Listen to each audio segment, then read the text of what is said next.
Alright mga amigos, mainit pa rin pinag-uusapan sa social media ang pag-atras ni WBO World Welterweight Champion Brian Norman Jr. kay IBF World Welterweight Champion Jaron Boots Ennis. Ito ay sa kabila ng 15 times na mas mataas sa kanyang naging huling laban ang ibabayad sa kanya, subalit ito ay hindi nga po tinanggap ni Brian Norman Jr. Sa halip, mas pinili ni Brian Norman Jr. ang mas mababang bayad, kalabanin ang kalaban na mas kayang talunin, at ang mas masaklap doon ay pumayag siya na maging undercard lang kay Keyshawn Davis imbes na siya ang main event. Pero ayon sa ama ni Jaron Boots Ennis na si Bossy Ennis, dati nang nakasparing ni Jaron Ennis si Brian Norman Jr.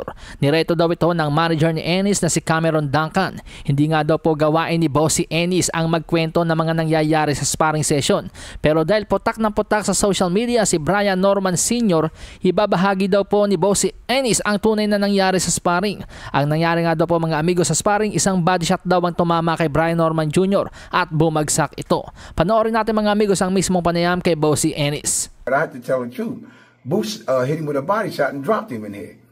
You know what I mean? Boots broke him down after 3 rounds. And I made Boots fight inside with him. His own game, and backed him up.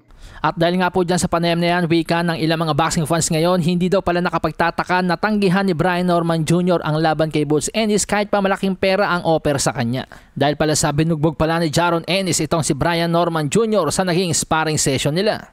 Samantala sa iba pang balita, dahil wala pa ring dance partner si Jaron Boots Ennis, ayon kay Matchroom promoter Eddie Hearn, wala pong problema sa kanya na paakyatin na lang sa 154-pound division si Jaron Boots Ennis. Sa katunayan nga daw po mga amigos, kumontak na siya kay Sergey Bohachuk. Payag din daw siyang isagupa si Jaron Ennis kay Israel Madrimov. Wika nga po ni Eddie Hearn, so let's see how the first bid goes for Boots versus Karen Chokadjian rematch.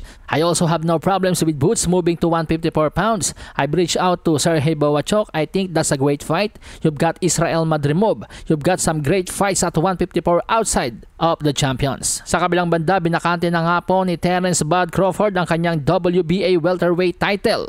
Kaya naman inelevate na ngayon ng WBA as full champion si undefeated WBA regular champion Eimantas Stanionis. May kartadang 15 wins, no losses, no draws with 9 knockouts.